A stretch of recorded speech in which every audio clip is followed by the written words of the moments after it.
اگر اسلامی ممالک میں لوگ اپنے حکمرانوں کے کردار سے غیر مطمئن ہوں تو ان کے خلاف جدوجہد کی آغاز کہاں سے کرنا چاہیے؟ حکمرانوں کے خلاف جدوجہد کا نتیجہ کبھی بھی اچھا نہیں نکلا۔ سوسائٹی کو بہتر کرنا چاہیے۔ ہر شخص کو اصل میں اپنے معاشرے کو ہدف بنانا چاہیے۔ جب کسی معاشرے میں علم پھیل جاتا ہے، جب معاشرے کی اچھی اخلاقی تعمیر ہو جاتی ہے، تو خود بخود ایک اچھے سماج کے اندر سے اچھے حکمران پیدا ہونا شروع ہو جاتے ہیں۔ سیاست سے کبھی دنیا میں کوئی تبدیلی نہیں آئی۔ آج تک دنیا کی تاریخ میں صرف فساد پیدا ہوا ہے۔ انقلاب فرانس سے بھی فساد پیدا ہوا، باقی انقلابات سے بھی فساد پیدا ہوئے ہیں۔ بلشوک انقلاب آیا دنیا میں، آپ جانتے ہیں کہ 80 سال تک دنیا کو کیا بھگتنا پڑا ہے۔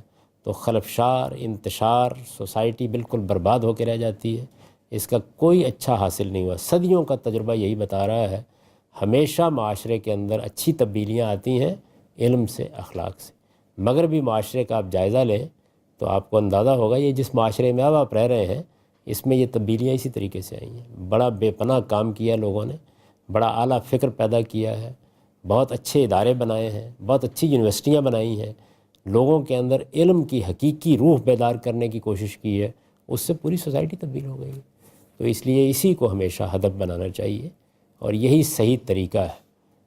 جہاں کہیں بھی حکمران برے یا اچھے ہوتے ہیں، وہ عام طور پر معاشرے کا عکس ہوتے ہیں۔ جو ہمارا معاشرہ ہے، جو ہماری سوسائٹی ہے، تو ساری توجہ سماج کی اصلاح پر رکھنی چاہیے۔ سیاست کبھی کوئی نئے حقائق پیدا نہیں کرتی۔ اصل میں بعض طالع آزما لوگ اٹھتے ہیں اور وہ تبدیلی کا نعرہ لگاتے ہیں۔ حقیقی تبدیلی ہمیشہ علم و اخلاق سے آتی ہے، وہ کبھی سیاست سے آئی نہیں آج تک دنیا میں۔